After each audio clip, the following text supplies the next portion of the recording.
started, I'm just go ahead and let you know we're going to give you a treat. But if we give you a treat, you have to promise that you're going to be really good. Yes. Does everyone agree? Yes. And you're off camera, so you need to be on your best behavior. It's me. Yes, ma'am.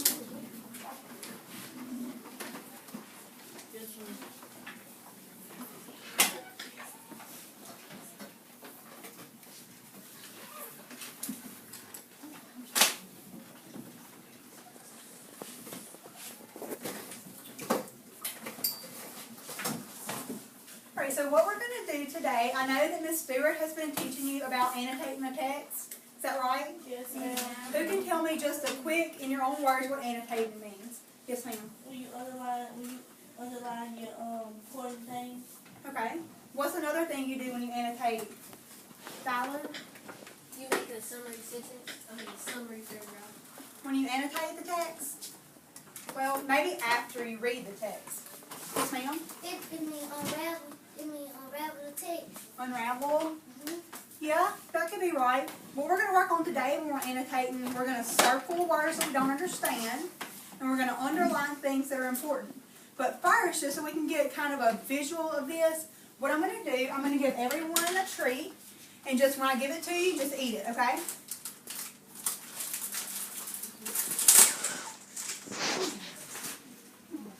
Does anyone have any allergies? No. Okay. So just eat it.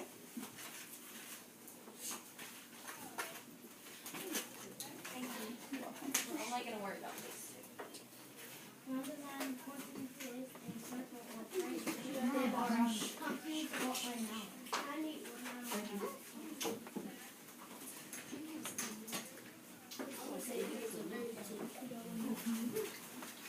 Alright, so everyone go ahead and eat your treat. I'm going to give you just a few seconds to eat it.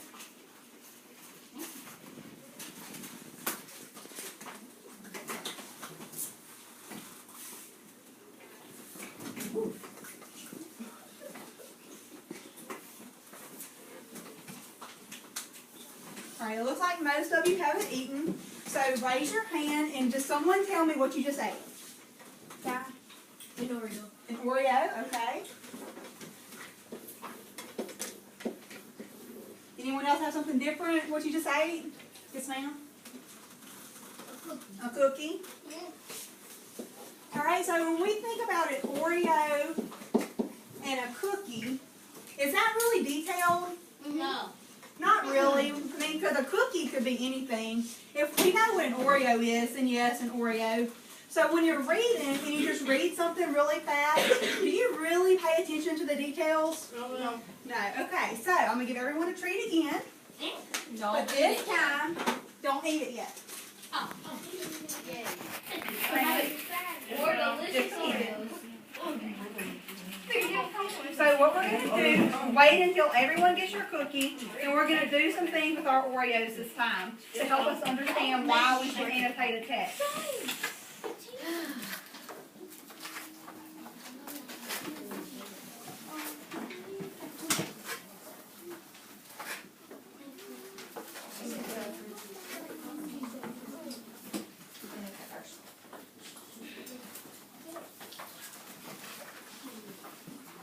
Okay, everyone have a cookie? Yes, All right, everyone pick up your cookie and smell it. What's it smell like? Don't smell it. Chocolate. One more person tell me what it smells like. Christian? It smells good. Smells good. All right, now we all have it in our hands. Someone tell me, what's that feel like? Yes, sir, in the middle? Delectable? Okay, what's that mean? Like good. Feels good? Okay. Yes, ma'am, what's it feel like? A rock. Feels like a rock. All right, one more person give me a feel. Yes, sir. Feel it. Hello. Feel it. It got spots. Spots, there's some spots. It's I was gonna say some rough edges. What about rough? Is it rough? Yes. Is that the word y'all were looking for? Rough. Rough. It's like fried chicken fresh out of the pan. Okay. Now, take apart. Let's look at the inside. What's inside that Oreo? Colin? White cream. Cream. Oh. Alright, now what we're going to do, everyone close your eyes and take a bite of the Oreo. Close your eyes. Eat a part, whatever you want to eat. Just take a bite and eat it. And really think about it while you're eating it.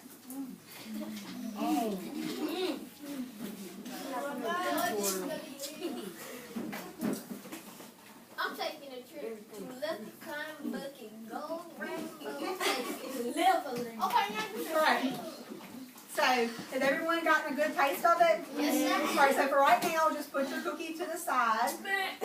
Someone tell me what it tastes like. Amaria? Tastes like chocolate? Or put the chip like chocolate. What else does it taste like? Yes, ma'am? It tastes like something sweet that I'm eating that I love, but I'm going to eat. Something sweet. Sweet. Alright, one more. Someone have one more different taste? Let's see, who hasn't had a turn? You? It has cream on top. Creamy, yeah. Very good. I know. Okay. It tastes like And all, most of these words are what? They're not verbs, but they're not nouns. Adjectives. adjective. Okay, so what does an adjective do? Raise your hand. Yes, sir.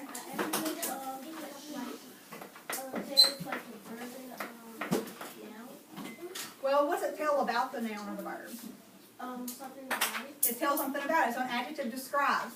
So let's think about when we ate the cookie the first time. Did we delve into that cookie and really get an understanding of the cookie we ate? When the second time, we got more about it. Right. So when we actually when we actually took our time and went through the cookie, look at all the things we learned about the cookie. So when we're reading, do you think we should do it like we did the first cookie? No. We should do it like the first cookie? We should do it like the second cookie. Yeah, so we should annotate and we should really delve into what we're reading so we'll understand it. So now we're gonna, you can finish your cookies real quick. I'm gonna give you about a minute and a half to finish your cookies. So eat it quick.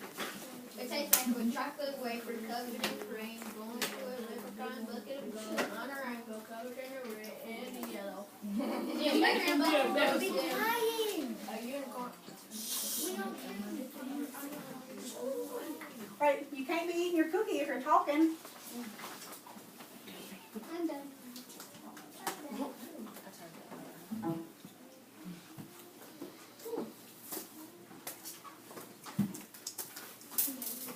Right, everyone just about finished with your cookie? Just fold your napkin up and put it to the side.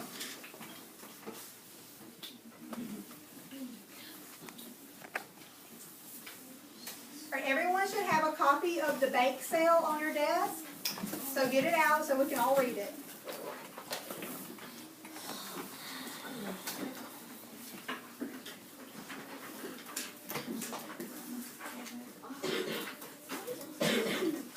Okay, everybody got your paper out? You need to go towards the bottom of the page where the story starts. We're going to read the bake sale. Okay, I'm going to read this out loud to you, and I need you to pay really close attention and follow along and really focus. I need you to get out your color pencil or your pencil, and while I'm reading to you, if you come across any word that you don't understand at all, circle it. Y'all got that? So what do you do when you come across a word you don't understand? Circle it! Good job. Okay? If you feel like something is important, if you think it's an important part of the story, I need you to underline it. Yes, ma'am. That doesn't mean underline the whole story. Yes, ma'am. Because Miss Waits is going to be walking around and checking on y'all to make sure you're circling. You need to have words circled and a few things underlined, okay? So you circle the what? You circle the words that you underline the important details. Okay. I'm going to read it out loud so y'all follow along, okay? Yes, ma'am. We'll just And, a few words you won't understand. Okay, let's pay attention. Miss Cross's 5th grade class was planning a bake sale to make money for new equipment for the school grounds. Maya said, let's all bring some cookies to sell. Jared put up his hand. What if we sold bread? It is something almost everyone likes. we could make a variety of kinds. Josie added, why don't we bring different breads that our families enjoy? Miss Croft said, what a great idea. You could choose bread you would like to make. Some of you may want to work in pairs or teams along with an adult to help with the baking. Wash all the equipment you use so it will be sanitary. Sophia said, this is an important project, and our project has a better chance to succeed if we choose a good location. Juan suggested setting up a table in front of the big grocery store near the school. The class started making plans. Because there would be customers, everyone could work a 1-hour shift as a salesperson. Alright, so far in the story, what's happening? Raise your hand to tell me. They're making sticks on what they should do. Okay. What else is happening? Skylar? And they're planning to create their bake sale table in the big grocery store. Yeah, so who has a prediction of what might happen at the end of the rest of the story? Yes, ma'am? They're make money. They might make some money. One more prediction. Yes, sir, in the middle. They end up with the money they need to make the new equipment. Okay, well, let's finish reading and see. Alright, so next page, start at the very top. Everybody be ready. Miss Cross reminded students that they would have to set a price for their breads and mark the prices on them. Maddie suggested that a committee go to the grocery stores to take notes about the cost of bread. Another committee could find a long table. Other students were needed to get cards and markers to use for labeling. Jake said, are we sure we want all this work? Tim said, of course we do. We need new soccer balls and other things too, and this is the only way we'll get them. The exertion will make us tired, but it will be worth it. So they all agreed to help. Everyone got busy checking recipes for what they needed for ingredients. Since they would need advice on some things, they had to enlist parents to help them. Miss Waits, do you want to read the next one? 10:30 bunch, y'all gotta go.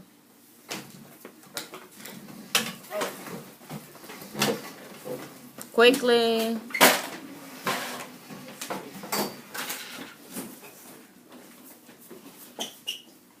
So we're starting right here at Leanne.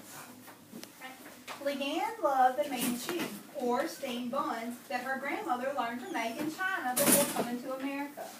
Her grandmother offered to help her make a batch early Saturday morning so they would be fresh.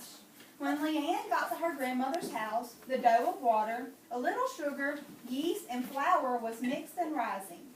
The yeast in the dough would make it rise. Grandmother told her to punch the dough down. Then they covered it and let it rise again. After about 20 minutes, Grandmother showed Leanne how to knead the dough and shape it into rolls. They boiled water and placed the rolls in the steamer. In 10 minutes, the first batch of buns was cooked. They looked perfect, and Leanne was proud of them. When Leanne got to the bake sale, several classmates were already there. Mauricio showed her the Cuban bread his grandfather had helped him make. He had started it with yeast, warm water, and flour like the steamed buns. The dough had to rest in the refrigerator for 24 hours. On Saturday morning, they added other ingredients in the starter. They kneaded it, let it rise, and formed the dough into loaves. The loaves were baked, not steamed. Carissa showed the Italian, I'm not exactly sure how to say it, so I'm going to say focaccia bread she made with her grandmother's help. It had similar ingredients to the other breads, but more spices, including garlic and basil and some cheese.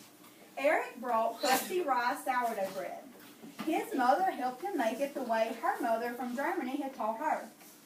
Wendy made scones with her mother, whose family came from England in the 17th century. Scones are rich biscuits made without yeast. Jay brought some chapati, a flat bread he learned about in India last summer. Patrick brought his mother's Irish soda bread with caraway seeds. David and Sarah brought